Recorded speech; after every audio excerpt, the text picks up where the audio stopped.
Press club of India की एक पुरानी परंपरा रही है और पत्रकार जगत में हम इसके लिए जाने जाते रहे हैं। जब जब मीडिया कर्मी यानी पत्रकारों पर अटैक होता है या सरकारें अथवा सुसंगठित राजनीतिक और सामाजिक तत्व मीडिया की स्वच्छंदता पर प्रहार करने का दुस्साहस करते हैं, हमारा प्रेस क्लब आगे बढ़कर जनतांत्रिक मान्यताओं की हिमायत करता है।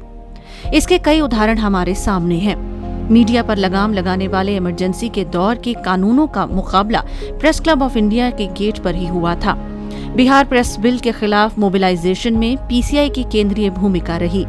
बाबरी मस्जिद को ढाने की खबर देने वाले फोटोग्राफर, रिपोर्टर और टीवी पत्रकारों पर तथाकथित कार सेवकों द्वारा घिनौने हमले के विरुद्ध भी हमारी आवाज बुलंद रही। हाल की बात करें तो कश्मीर में मीडिया के साथ कठोर रवैये को अपनाने पर पीसीआई ने सरकार को अपनी जिम्मेदारी की याद दिलाई। अनेक राज्य सरकारों ने कोविड के साथ जूझने में अपने निकम्मेपन को उजागर करने वाले पत्रकारों को तंग किया तो प्रेस क्लब ने उनको नहीं बख्शा। लेकिन साधारण तौर पर हम नई दिल्ली स्थित पत्रकारों का एक सामाजिक और प्रोफेशनल क्लब और केंद्र बिंदु ही है। यहाँ गपशप होती है, न्यूज का आदान प्रदान होता है, अफवाहों इत्यादि का मूल्यांकन किया जाता है, प्रेस कॉन्फ्रेंस और डिबेट डिस्कशन आदि होते हैं। लेकिन हाल में हमने अपने आप को चौंका दिया। इस साल 2020 के मार्च माह में कोरोना वायरस के विरुद्ध लॉकडाउन होने पर राजधानी दिल्ली की सड़कों पर हजारों गरीब लोग घूमते नजर आए, जो अपने गांव की ओर बढ़ रहे थे।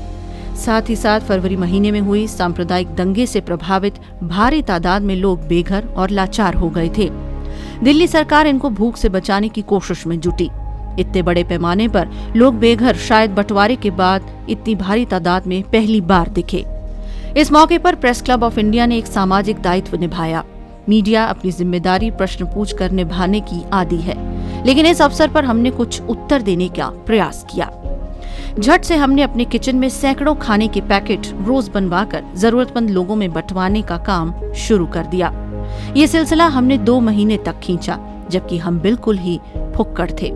सिर्फ हिम्मत के बल पर ही ये काम हो सका।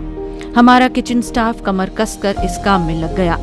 उनमें कुछ तो पैदल लंबी दूरी तय कर क्लब तक पहुंचा करते थे, क्योंकि ट्रांसपोर्ट ठप पड़ा था। रेस्टोरेंट और बार सेवा कई महीने बंद रही और हमारी कमाई शून्य पर पहुंच गई। फिर भी हम चलते गए। कुछ भले लोगों ने डोनेशंस दिए, कुछ मेंबर्स ने 1 से अधिक साल की सब्सक्रिप्शन की राशि दी। हमारे कुछ सहयोगी जिन्होंने सामान और मशीनरी डाली थी, मदद के लिए सामने आए। इन सब लोगों को बहुत धन्यवाद दिया। कोविड के सारे नियमों का पालन करते हुए सारा काम किया गया।